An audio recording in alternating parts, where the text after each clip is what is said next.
Returning now to our top story, Israel's military has carried out a so-called targeted strike on a Beirut suburb on Tuesday. Middle East geopolitical expert Trita Parsi joins us now for some more insight. He's the Executive Vice President of the Quincy Institute for Responsible Statecraft. Great to have you on the program today. Thank you. Now, the target senior commander Fuad Shukr reportedly survived. What does that mean for Israel now? If their mission effectively failed, do they strike again?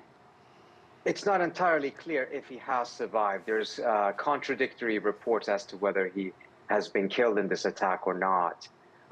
If he has been killed, then the question, of course, is that whether the Israelis will stick true to what they said, which is that they consider this chapter over, and whether they will then respond if Hezbollah responds to this, which they're likely to do. If he has not been killed, of course, then it raises the question mark as to whether the Israelis are going to continue to do attacks of this kind. The whole issue, however, is such that any effort by the United States to prevent this from escalating further seems to be premised on the idea that Israel can conduct a strike like this, can kill a very senior official in Hezbollah without Hezbollah responding in kind, and even if they do, that would not escalate.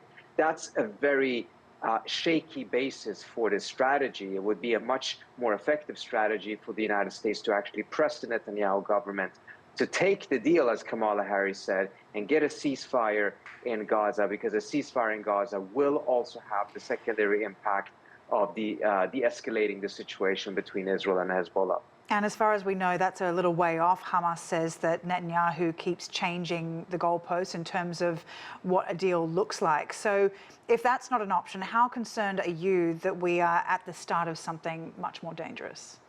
Well, actually, it is an option. It is an option if the Biden administration, or now under the perhaps influence of Kamala Harris, actually gets serious about putting pressure on Netanyahu to stop undermining these negotiations. The only reason why it wouldn't be an option is simply because the Biden administration chooses to make it a non-option. But if they continue on this path of not getting serious about a ceasefire in Gaza, then unfortunately I find it very unlikely that this will be kept under lid. If Hezbollah responds and manages to inflict military damage on Israel, Israel is sure to escalate further, and before you know it, there will be a full-scale war that potentially even could drag in the United States and Iran. So given the political dynamics you're talking about, can you just give us some insight about Hezbollah, how it has sway over the Lebanese government, and if this is an example of the big powers using Lebanon for its proxy wars? Well, Hezbollah is a Lebanese organization, but it is very close to Iran. It is the most powerful military element inside of Lebanon, but it's also part of the Lebanese government. Now, there's strong segments of the Lebanese society that reject Hezbollah, view it as an Iranian proxy, do not entirely view it as Lebanese. And of course, the standpoint of the United States tends to share that perspective. But at the same time, Hezbollah is the most powerful military entity in Lebanon right now. And if Israel goes to war with Hezbollah, it has essentially gone to war with Lebanon as well. So you say that the US has the power to stop this in its tracks before it getting out of hand. However, if the US believes that Israel is well within its right to strike back into Lebanon, how far then will they go to support Israel should it break out into a wider war involving Iran?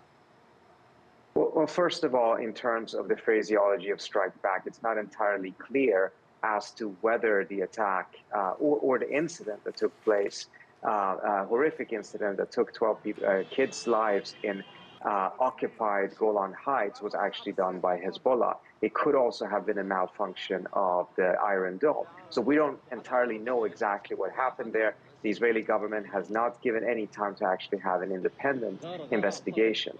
But even if that was the case, we should also keep in mind that 83% of the exchange of fire between Israel and Hezbollah has been Israel striking at Lebanon rather than the other way around. So given that context, the idea that this is a legitimate self-defense or retaliation may be the position that the Biden administration takes, but that would only be because it's consistent with its posture so far, which is to completely take the side of Israel regardless of the facts. All right, Trita Parsi, really appreciate your time. Thank you.